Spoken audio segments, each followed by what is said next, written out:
Într-un spațiu care vorbește el însuși despre arhitectură, la sediul Ordinului Arhitecților din București are loc expoziția Maia, semnată de arhitectul Robert Zotescu. O incursiune fotografică în inima peninsulei Yucatan, unde ruinele civilizației maiașe devin pretext pentru o reflecție despre memorie, material și relația dintre om și natură, teme aflate în centrul dialogului contemporan despre arhitectura sustenabilă. Este manifestarea unei pasiuni. Pentru că probabil toți ne-am imaginat la un moment dat ce ar însemna să descoperi lucruri pierdute, să vezi orașe cumva uitate în junglă sau abandonate.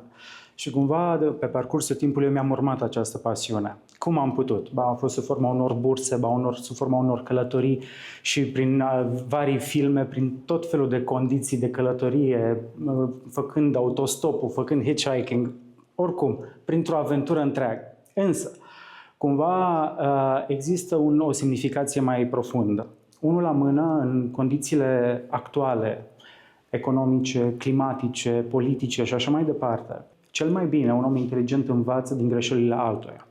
Și cred că numai în momentul în care analizăm un pic, vedem ce s-a întâmplat în trecut, putem să încercăm să evităm ce ar putea să fie în viitor. Fotografiile nu urmăresc spectacolul turistic, ci relația dintre arhitectura antică și mediul natural.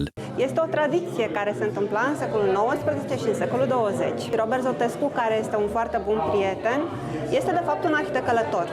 Și ce o face să fie cu totul aparte este un display de 8 situri și fotografiile care sunt realizate în aproape o decadă. Și el, ca orice arhitect, se apropie de construcții sau de obiect un pic altfel. Templele și piramidele nu erau doar structuri sacre, ci și sisteme urbane avansate, aliniate după soare și punctele cardinale, un model de planificare integrată de la resurse la simbol. Acum, cu noile tehnologii, cu LiDAR, s-a descoperit că întreaga peninsula Yucatan este o rețea imensă de așezări maiașe care sunt foarte dezvoltate și care așteaptă să fie descoperite, dar care în prezent, așa cum se vede și în expoziție, sunt înconjurate de ceea ce localnicii îi spun deșertul verde.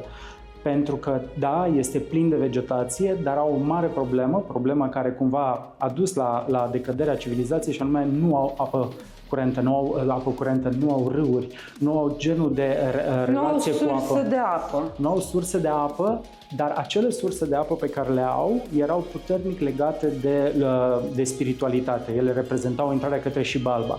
Maia nu este doar o explorare a trecutului, este o lecție despre limitele resurselor și despre modul în care o civilizație se poate prăbuși atunci când pierde echilibrul cu mediul, o temă care devine tot mai actuală în arhitectura de azi. Școlile vechi, care am pomenit la început, spuneau că arhitectura trebuie să fie descoperită în context și că timpul, lumina și locul creează de fapt o trinitate fără de care arhitectura nu există cu adevărat. Sunt un om care e crescut pe calea moșilor în București, care niciodată nu-și imagina că poate să ajungă atât de departe. Ajungând departe, mi-am demonstrat că pot.